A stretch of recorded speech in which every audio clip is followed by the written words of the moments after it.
Hundreds of thousands of Texans on unemployment are waiting to find out whether they will receive extra benefits from the state. President Trump ordered an extra $400 in weekly unemployment benefits, but he asked states like Texas to cover a quarter of the cost. Now the Texas Workforce Commission is looking closer at that order. Our State Bureau reporter Wes Rappaport has been digging into this to find out how it could affect Texans' unemployment payments. Yeah, Josh, the state expected a floodgate of questions surrounding the president's announcement, and still at this point, the answer to many of those questions is, well, we don't know.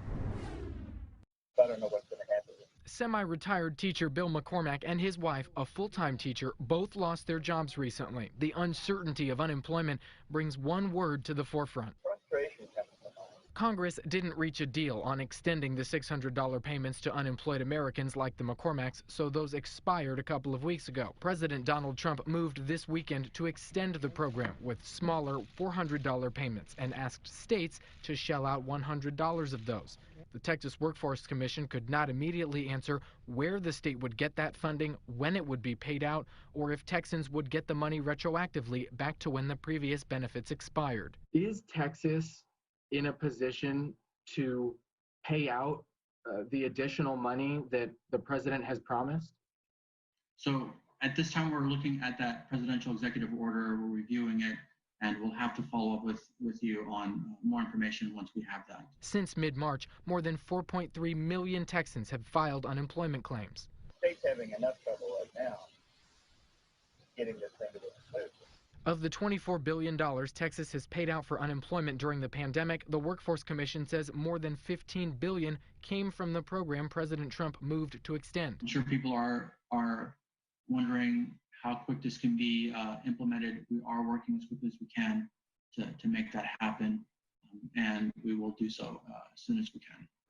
President Trump's executive order is expected to face quick legal challenges because the programs he's moved to continue require federal funding.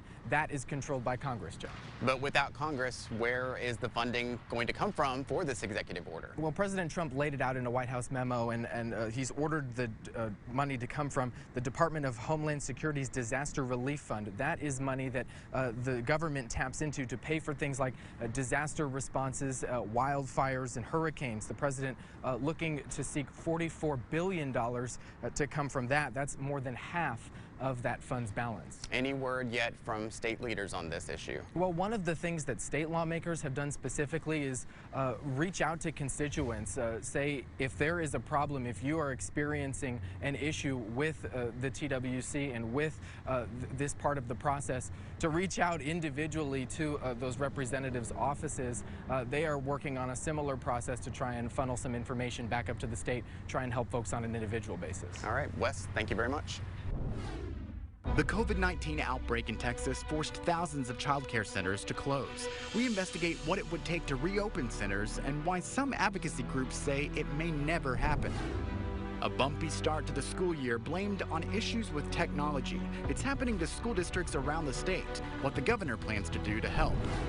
She's making history as the first black woman on a major party presidential ticket. But will Kamala Harris make a difference with Texas voters? We'll look closer at her impact on a tight presidential race.